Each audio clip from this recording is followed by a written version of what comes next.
बच्चों, कक्षा 11 और 12 के यूपी बोर्ड के पाठ्यक्रम में कथा साहित्य का भी निर्धारण किया गया है।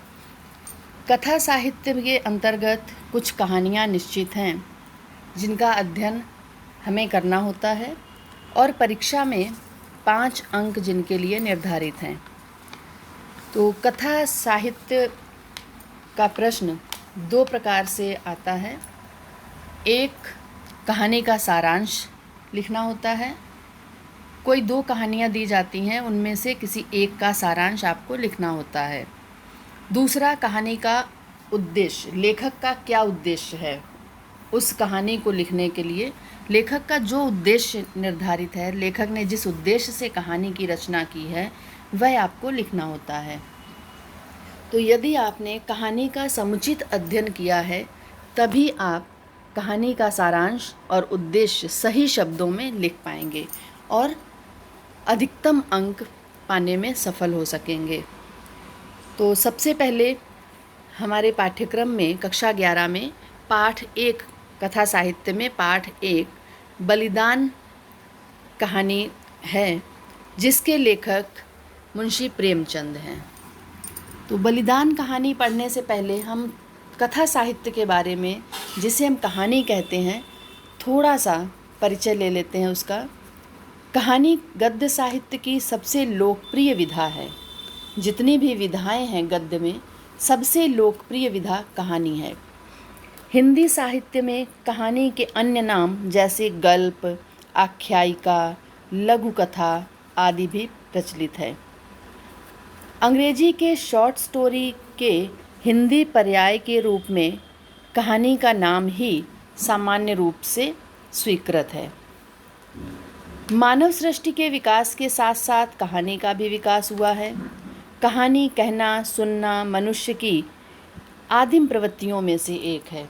आज से नहीं, जब शिक्षा नहीं भी थी, जब पाठ्यपुस्तकें नहीं भी थीं, तब भी दादी नानी से कहानियाँ सुनना, पुरानी कथाओं में सुनने में आता है कि पुराने समय में भी घटनाओं को या कल्पनाओं को कहानी के माध्यम से सामने रखा जाता था। आरंभ में तो मनोरंजन और आत्मबल में वृद्धि के लिए कहानी कही सुनी जाती थी। बाद में व्यक्ति और समाज के महत्वपूर्ण अनुभवों को प्रकट करने के लिए तथा नीति, उपदेश, सामाजिक सुधार, बाह्य एवं आंतरिक अनुभूतियों आदि की अभिव्यक्ति के लिए भी कहानी को माध्यम बनाया गया। कहानी वर्णनात्मक होती है क्योंकि इसमें निश्चित कथा होती है जिसका वर्णन किया जाता है। इसी विशेषता के कारण यह अपना प्रभावशाली अस्तित्व बनाने में सफल रही है। तो ये कहानी के बारे में कुछ परिचय था।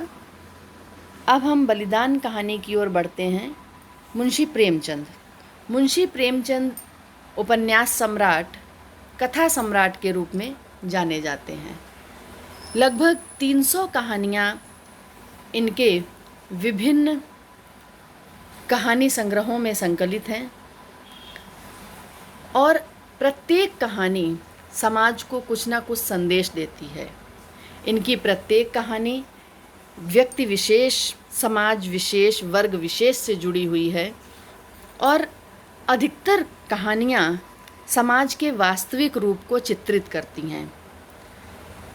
अधिकतर कहानियों को पढ़कर पाठक को ऐसा अनुभव होता है कि जैसे ये सारी घटनाएं उसके आसपास किसी न किसी समय में घटित हुई है।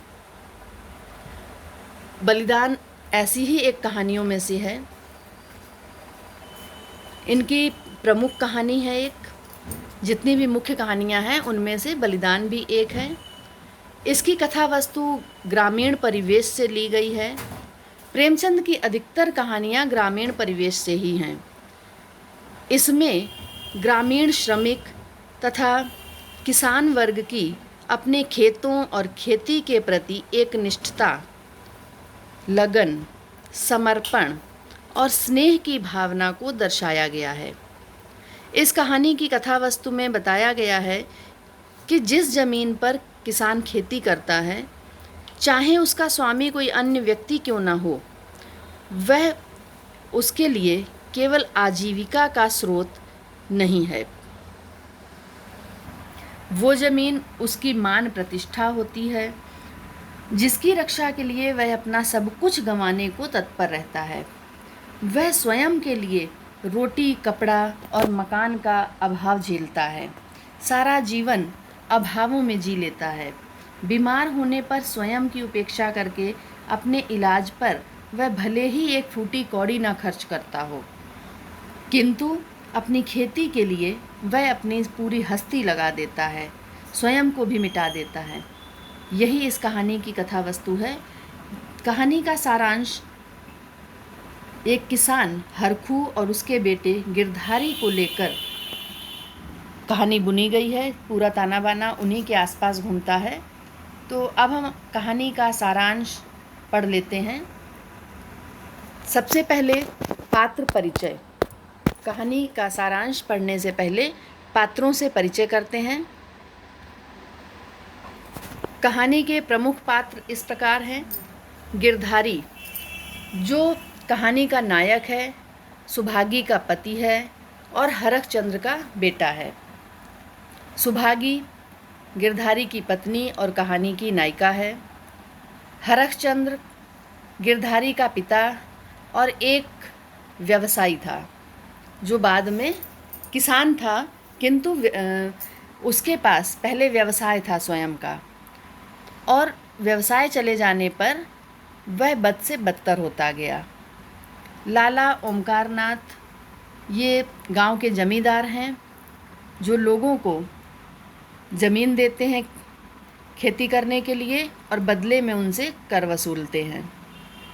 मंगल सिंह पुलिस का सिपाही है। कालिका दीन गांव के मुखिया हैं।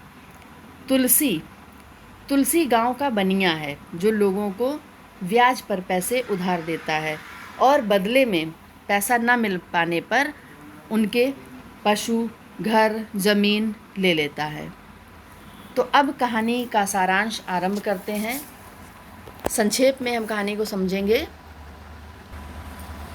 हरखचंद्र, जो 20 साल पहले, आज हरखू कहा जाता है, 20 साल पहले हरखचंद्र के नाम से प्रसिद्ध था, जिसके यहाँ शक्कर बनती थी, खूब कारोबार था उसका, कई हल की खेती थी। देश में विदेशी शक्कर के आ जाने से उसका कारोबार मटिया मेट हो गया।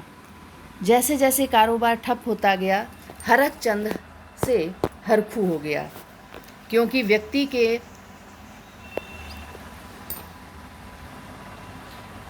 के नाम का असर, व्यक्ति के आर्थिक व्यवस्था का असर उसके नाम पर पड़ता है। यही हुआ हरखचंद्र के साथ। जैसे जैसे उसका आर्थिक स्तर गिरा तो हरखचंद्र से हरखू हो गया।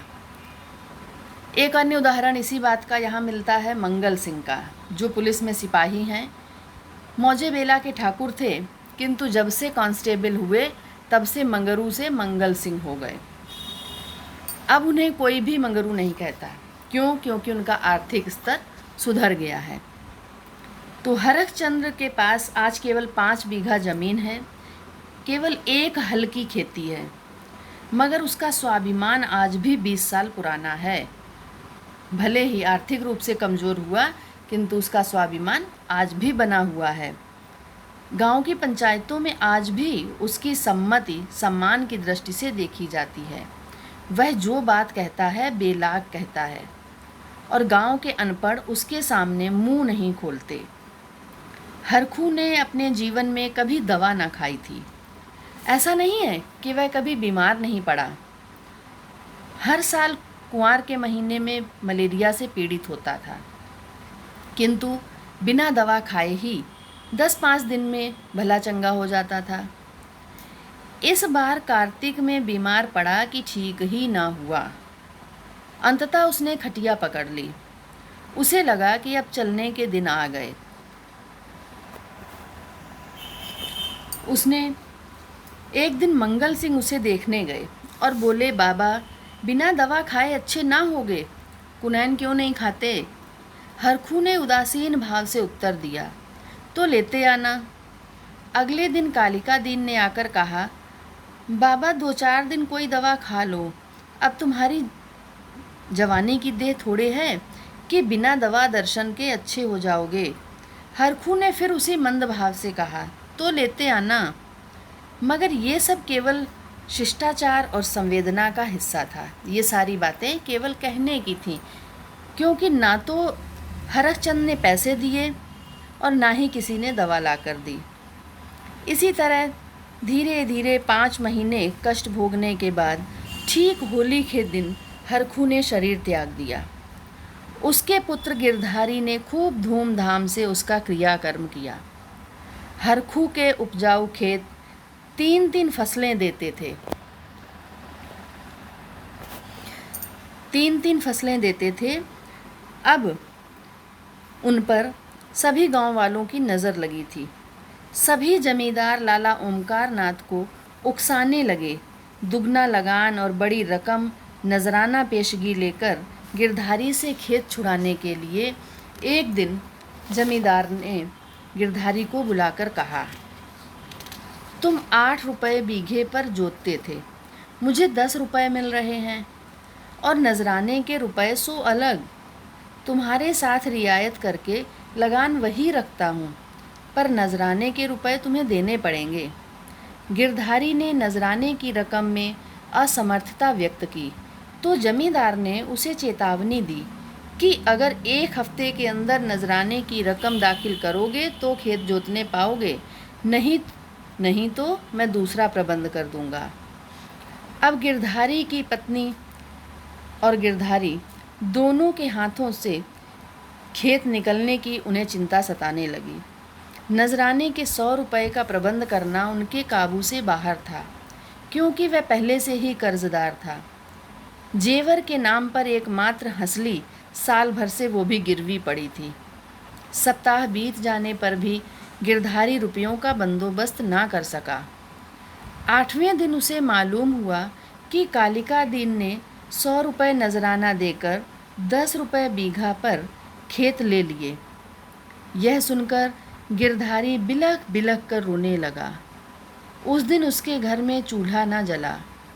सुभागी ने लड़ झगड़ कर कालिका दीन से खेत लेने चाहे, किंतु असफल हुई।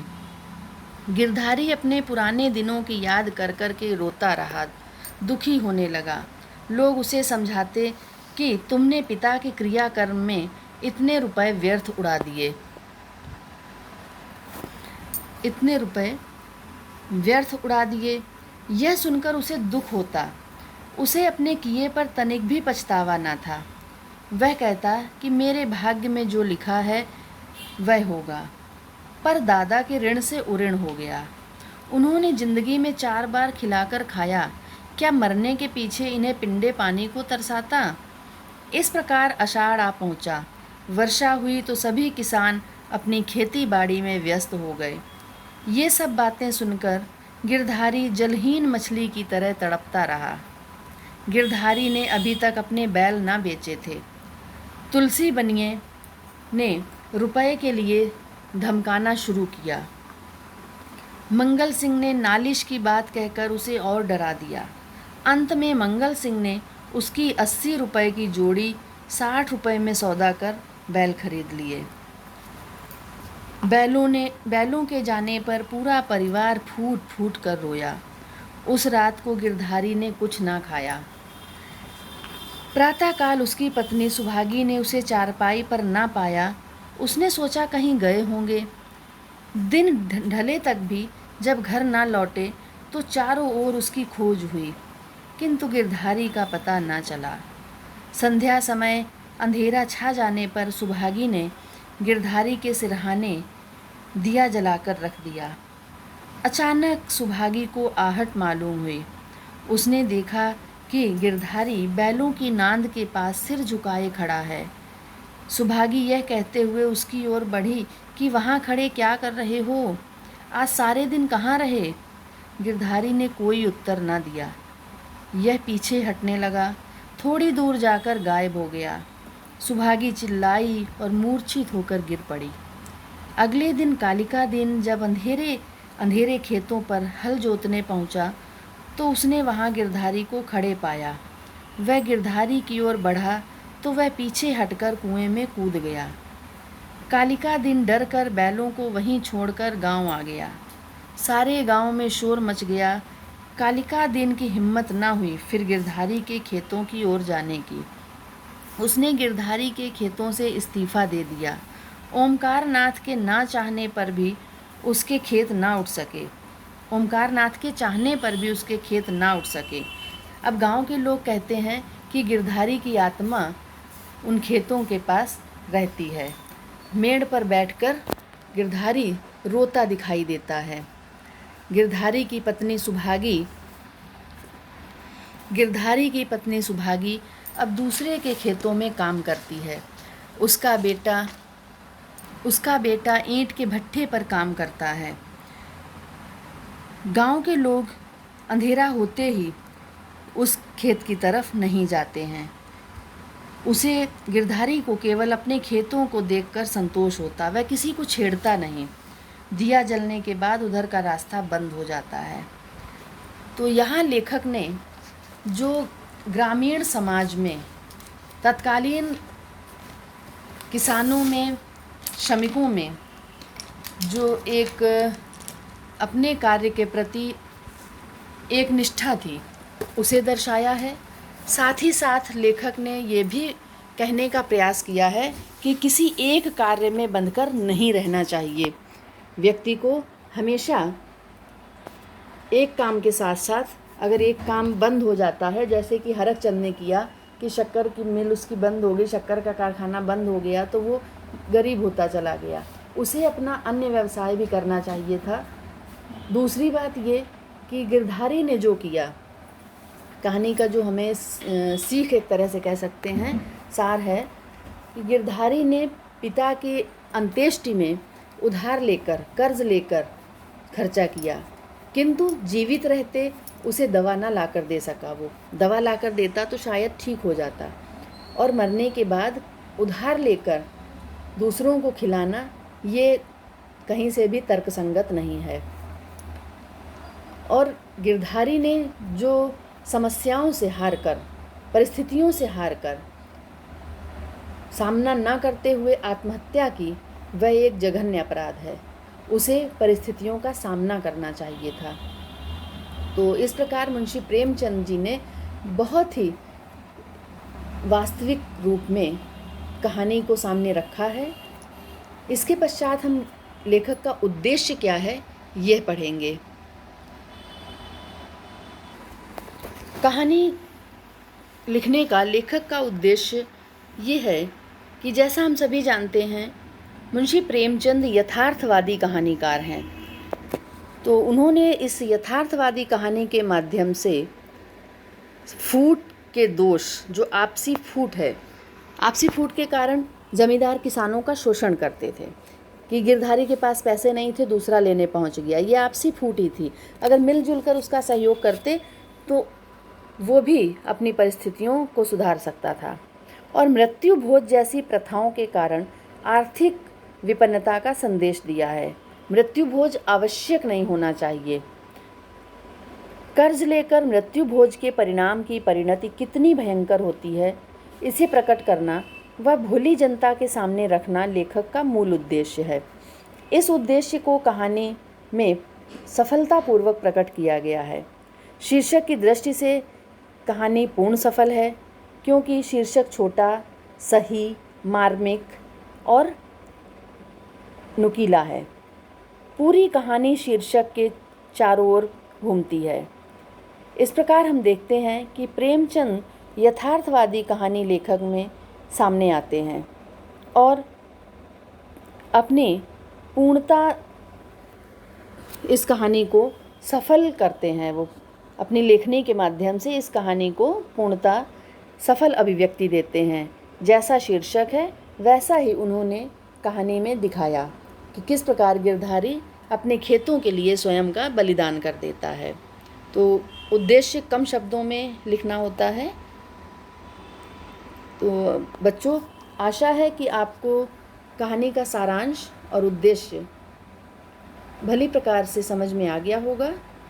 अब इसे आप बार बार सुनिए, सुनकर इसे समझिए और अभ्यास पुस्तिका में लिखने का प्रयास करिए। धन्यवाद।